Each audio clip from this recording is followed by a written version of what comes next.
When someone you love looks you straight in the eyes and tells you they are leaving because your laugh is too loud, you know you have officially entered the twilight zone. My name is Gabriel, and I am 28 years old. I just got blindsided by Marcus, my boyfriend of 3 years, who decided to end our relationship for the most ridiculous reason imaginable. After 3 years of supporting him through his darkest financial struggles, paying for everything while he pursued his dreams, he had the audacity to criticize the way I laugh. Little did he know the house he was so comfortable in belonged entirely to me. Before I tell you how this ridiculous story unfolded, let me know in the comments where you are watching from, and please hit that like button if you have ever felt completely blindsided by someone you trusted. Now let me take you back to where this whole mess started. I first met Marcus at a cozy coffee shop in downtown Austin back in February 2021. It was one of those perfect Texas mornings where the weather was just right, and I had decided to treat myself to a latte before heading to work. I was sitting by the window, scrolling through emails on my laptop when this guy accidentally bumped into my table while carrying his drink. He was mortified, immediately apologizing and offering to buy me another coffee even though nothing had spilled. That was Marcus. Tall, dark hair that always looked perfectly messy, and these intense green eyes that seemed to see right through you. He was working as a freelance graphic designer at the time, and I could tell he was incredibly talented just from the brief glimpse I caught of his portfolio on his tablet. We ended up talking for 2 hours straight. He was passionate about art, had this way of describing colors and compositions that made me see the world differently. I was immediately drawn to his creative energy and genuine enthusiasm for his work. I told him about my job at a tech company here in Austin. I had been working there for about 4 years at that point, steadily climbing the ladder in their marketing department. It was not the most exciting career in the world, but it provided stability and a decent income that allowed me to buy my house in 2020. Marcus seemed impressed by my independence and ambition. He said most people his age were still figuring out their lives, but I had everything together. Our first official date was at this little Italian restaurant on South Lamar. Marcus insisted on paying even though I could tell money was tight for him. Freelance work was unpredictable, he explained. Some months were great when big projects came in, but other months were lean. He was honest about his financial situation from the beginning, which I actually respected. Too many guys try to fake having more money than they do. The chemistry between us was undeniable. We spent hours talking about everything and nothing. He would tell me about his latest design projects, and I would share stories about the corporate world that made him laugh. Marcus had this infectious laugh that could light up a room. He was attentive, romantic, and made me feel like I was the most interesting person in the world. By May, we were practically inseparable. Marcus was spending more nights at my house than at his cramped studio apartment across town. His lease was up for renewal, and the rent was increasing significantly. When he mentioned he might have to move even further out to find something affordable, I suggested he move in with me. It made financial sense for both of us, and honestly, I loved having him around. My house felt more like a home when he was there. The transition was smooth at first. Marcus contributed what he could to groceries and utilities, though I was covering the majority of expenses. I had bought the house with a substantial down payment I had saved for years, so the mortgage was manageable on my salary alone. Marcus would cook dinner sometimes, always leaving little artistic touches that made ordinary meals feel special. He would arrange the vegetables in beautiful patterns or fold the napkins into intricate shapes. Everything he touched seemed to become more beautiful. Life was good until late 2021, when everything started falling apart for Marcus professionally. His biggest client, a startup that had been providing him with consistent work for 8 months, suddenly went under. They owed him nearly $6,000 for completed projects, money he never saw. Almost overnight, he lost 60% of his income. I watched Marcus spiral into a depression that broke my heart. This confident, creative man who used to wake up excited about new projects became someone who could barely get out of bed. He would sit at his computer for hours, refreshing his email, hoping for new work inquiries that never came. The few projects he did land were small, low-paying jobs that barely covered his personal expenses, let alone his share of our household costs. That was when I made the decision that would define the next 2.5 years of our relationship. I told Marcus not to worry about money while he got back on his feet. I would handle the rent, utilities, groceries, everything. He just needed to focus on rebuilding his client base and taking care of his mental health. I had a stable income and some savings, so supporting both of us temporarily seemed like the right thing to do. Marcus was incredibly grateful at first. He would thank me constantly, promise he would pay me back once things turned around, and do everything he could to contribute in non-monetary ways. He took over most of the household chores, cooked elaborate meals, and made sure the house was always spotless when I came home from work. It felt like we were a real team facing challenges together. As months passed and Marcus continued struggling to find consistent work, I noticed he was losing confidence in his graphic design abilities. He started talking about wanting to pursue his true passion, painting. He had always been talented at it but had focused on graphic design because it was more practical. Now he wondered if maybe this was the universe telling him to follow his artistic dreams. I was completely supportive. I encouraged him to set up a proper studio space in our spare bedroom. I bought him professional-grade art supplies for his birthday: canvases, high-quality paints, brushes, and easel, everything he needed to create. I even paid to have the room properly lit with track lighting so he could work at any time of day. Marcus was so moved by my support that he cried when he saw the finished studio. For months, I watched him throw himself into his art with renewed passion. He would paint for hours, creating these incredible abstract pieces that showcased his unique vision. I genuinely believed we were investing in our future together. Marcus would talk about gallery showings and art sales like they were just around the corner. I imagined us looking back years later, laughing about this difficult period before his big breakthrough. To keep us afloat financially, I picked up freelance marketing projects in the evenings and weekends. I was already working full-time, but the extra income helped cover the increased expenses of supporting two people on one salary. I canceled a vacation I had planned to Colorado because the money was better spent on household expenses. I postponed replacing my aging Honda Civic, even though it was starting to have mechanical issues. Every financial decision was made with our shared future in mind. Marcus would promise regularly that once he started selling paintings, he would pay me back for everything. He kept a mental tally of what he owed me, though we never put anything in writing. It was all based on love and trust.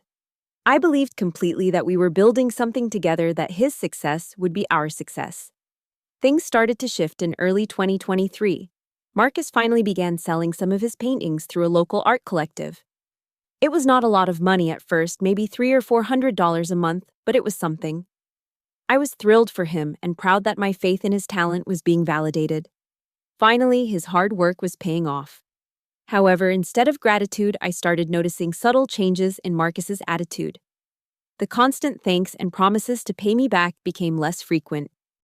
When I would come home from long days at work, sometimes having stayed late to finish projects that brought in the extra income we needed, Marcus would make comments about how I was always working, like it was some kind of character flaw. He began criticizing my lifestyle in small ways that felt like tiny paper cuts.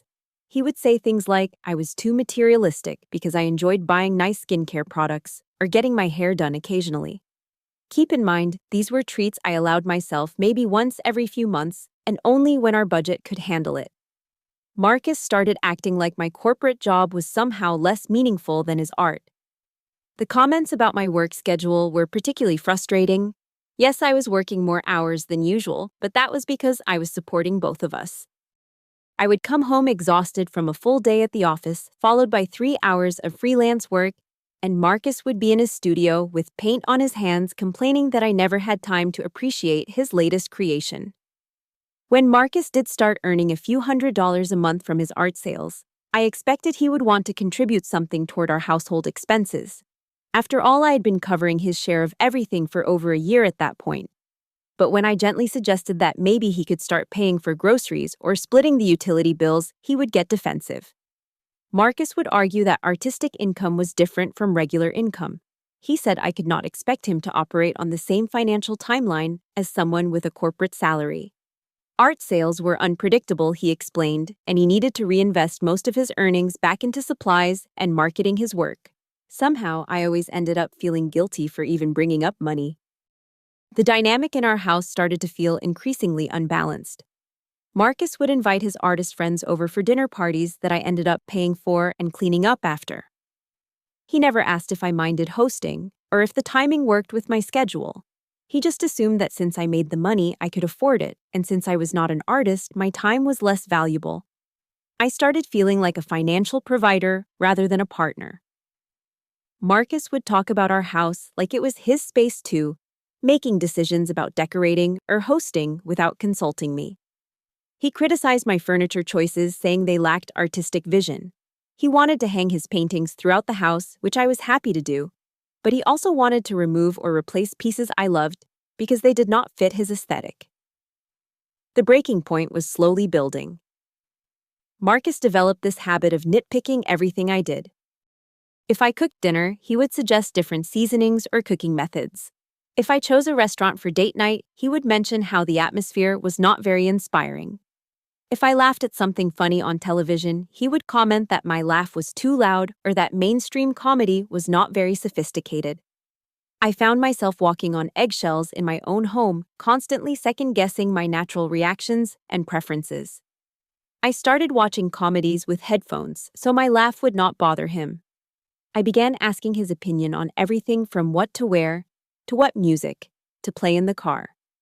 Slowly but surely, I was losing myself trying to become someone Marcus would find more acceptable. My friends started noticing changes in my personality.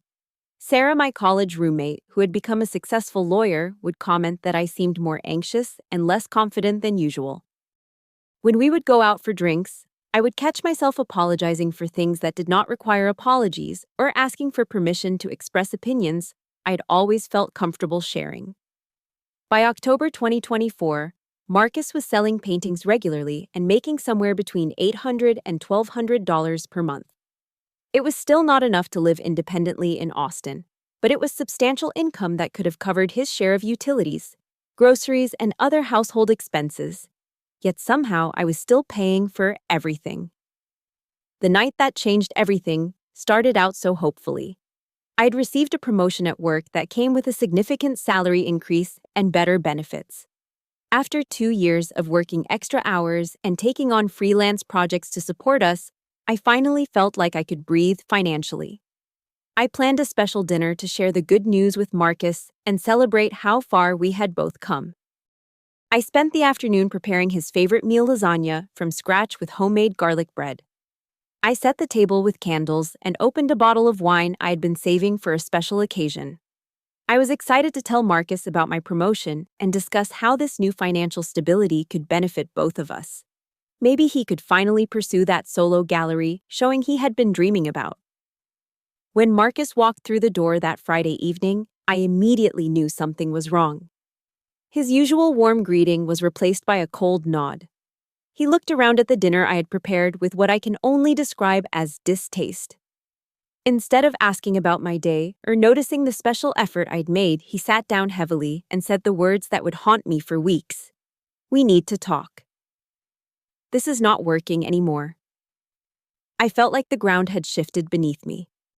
After 3 years together, 2 of which I'd spent supporting his dreams financially and emotionally, he was telling me our relationship was over. I asked what was wrong, what I had done, whether we could work through whatever the problem was. I was prepared to fight for us. What Marcus said next was so absurd that I thought he might be joking at first.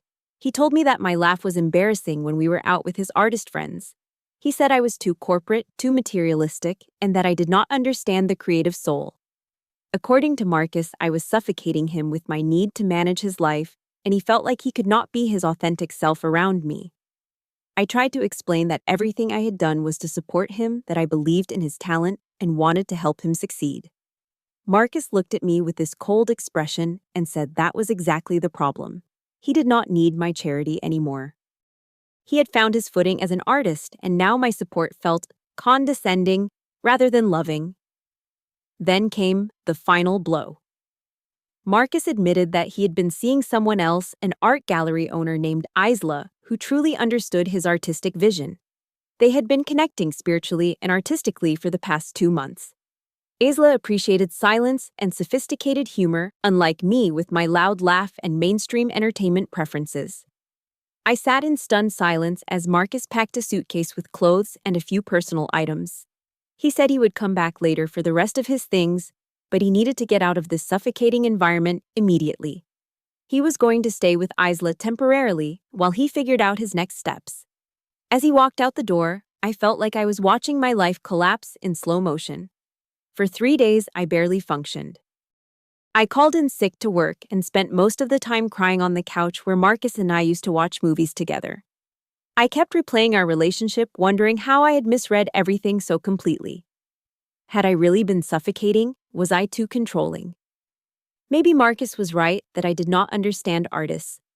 On the 4th day, something shifted. I was talking to my friend Sarah about what had happened, and she asked me a simple question that changed everything. Where is Marcus living now? When I told her he was staying with Isla temporarily, Sarah raised an eyebrow and asked another question. Whose name is on the house deed? That was my moment of clarity. In all the emotional chaos of being dumped and criticized, I had forgotten one crucial fact. The house Marcus had been so comfortable making decisions about, the house where he had set up his art studio and hosted his friends, the house he had criticized my decorating choices and belonged entirely to me. I had purchased the house in 2020 with money I'd saved for years.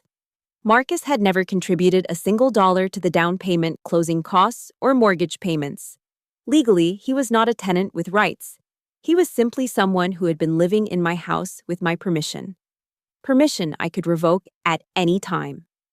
I called Sarah, who specialized in real estate law, and asked about my options. She confirmed what I suspected. Since Marcus was not on the deed, had no lease agreement, and had never paid rent, he had no legal claim to the property. I could change the locks and demand that he remove his belongings immediately. As long as I gave reasonable notice, I was well within my rights. Looking around the house, I realized Marcus had only taken clothes in his rushed exit. His art studio was completely intact, filled with expensive supplies I had purchased.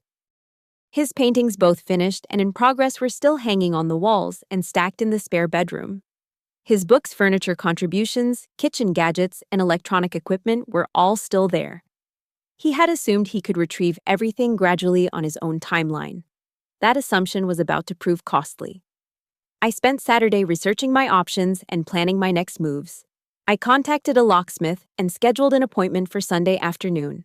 I also found a reputable moving company that could pack and store belongings on short notice. Then I composed a text message that was polite but firm. Marcus, you have 48 hours to collect all your belongings from the house. I will be changing the locks on Sunday at 3 p.m. Please coordinate with me to arrange pickup times before then. His response came within minutes and was exactly what I expected. He was angry, accused me of being vindictive, and claimed he had rights as a longtime resident. Marcus said he needed more time to arrange transportation and storage for his art studio. He demanded I be reasonable and give him at least 2 weeks. I replied calmly, citing the relevant state tenant laws that Sarah had explained to me. Since Marcus had never paid rent and had no written agreement, he was considered a guest whose welcome could be withdrawn at any time. 48 hours was more generous than legally required. Saturday afternoon arrived with Marcus, Isla, and 2 of his artist friends showing up to collect his things. I had expected this would be awkward, but I was not prepared for their entitled attitudes. Isla, a tall woman with perfectly straight blonde hair and an expensive-looking outfit, acted like I was some kind of villain for expecting them to work within my timeline. Marcus's friends made passive-aggressive comments about corporate types who did not understand creative timelines. They moved deliberately slowly, as if trying to prove they could not be rushed. Isla kept sighing dramatically and making comments about how small the house was, clearly trying to make me feel bad about my living situation. I supervised the entire process, making sure nothing that belonged to me accidentally got packed. It was satisfying to watch Marcus carefully wrap the art supplies I had bought him, knowing he was finally taking responsibility for his own possessions. When they asked to leave some items in the garage temporarily, I politely declined. Everything had to go. The most ironic moment came when Marcus realized he had forgotten several canvases with completed paintings. These were pieces he considered his best work, paintings that represented months of effort in the studio I had created for him. He asked if he could come back the next day to get them, offering to pay me for the inconvenience. I looked at him calmly and said, "I thought you found my financial support suffocating. You can take the paintings now, or they will go to storage with everything else you are leaving behind." Sunday afternoon, I watched the locksmith install new deadbolts on my front and back doors. For the first time in months, I felt truly at peace in my own home. No one could walk in and criticize my laugh, my decorating choices, or my work ethic. No one could make me feel like a guest in the space I'd worked so hard to afford. Marcus called frantically that evening, claiming he had forgotten important items and demanding access. When I calmly explained that he'd been given adequate notice and opportunity to collect everything, he became increasingly desperate. He offered to pay rent retroactively, promised to contribute more to household expenses, and even suggested we could work things out romantically. It was too late for all of that. Through mutual friends, I learned that Isla had kicked Marcus out after just 1 week. Apparently, his expectations about staying with her long-term had been premature. She was interested in a casual artistic collaboration, not a live-in boyfriend with financial problems. Marcus was currently sleeping in his Honda Civic, showering at a gym, and trying to find affordable housing in a market that had become even more expensive since he had left. His artist friends who had been so supportive during the move-out were suddenly less available when Marcus needed a place to crash. Word had spread through their social circle about the financial arrangement he had enjoyed at my house, and several people were less sympathetic to his situation once they understood the full context. The sweetest justice was learning that Marcus's painting sales had dropped significantly once he lost access to the proper studio space. Working out of his car in various coffee shops was not conducive to creating large-scale pieces. The track lighting, ventilation, and organized storage I'd provided were apparently more important to his creative process than he had realized. 6 months later, I barely recognized the person I was during those final months with Marcus. I had twisted myself into knots trying to become someone he would appreciate, dimming my own personality to accommodate his criticism. The therapy I started helped me understand patterns of overgiving and people-pleasing that had made me vulnerable to that kind of treatment. I redecorated the entire house to reflect my actual taste, rather than some compromise between my preferences and Marcus's artistic vision. I painted the walls colors that made me happy, bought furniture that was comfortable and functional, and hung artwork that spoke to me personally. The spare bedroom became a home office where I could pursue freelance projects by choice rather than necessity. My career flourished with the mental energy I had been pouring into managing Marcus's emotions and finances. The promotion I had been celebrating the night he left led to additional opportunities and recognition. I was able to save money again, travel, and invest in experiences that brought me genuine joy. Most importantly, I learned to trust my instincts about people and situations. The red flags had been there throughout the relationship, but I had ignored them because I wanted to be supportive and loving. Now I know the difference between supporting a partner and enabling someone who takes advantage of kindness. Sometimes the best gift you can give someone is showing them the door.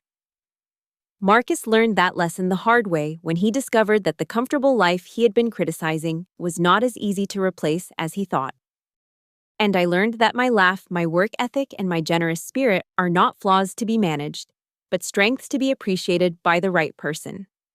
The house is quiet now, but it is a peaceful quiet filled with possibility rather than the tense silence of walking on eggshells. I laugh as loudly as I want, play whatever music moves me, and make decisions based on my own preferences. It took losing someone who did not appreciate me to remember how to appreciate myself. What would you have done in my situation? Have you ever supported someone who later criticized the very help you provided? Let me know in the comments what you think about Marcus ending up in his car after leaving the house that was never legally his. If this story resonated with you, please give it a like and subscribe for more real-life experiences about relationships and personal growth. Share this with anyone who needs to hear that they deserve better than someone who takes their generosity for granted. Thank you for listening to my story, and I hope it reminds you that your worth is not determined by how others choose to value your love. Until next time, remember that sometimes the people who leave are doing you the biggest favor of all.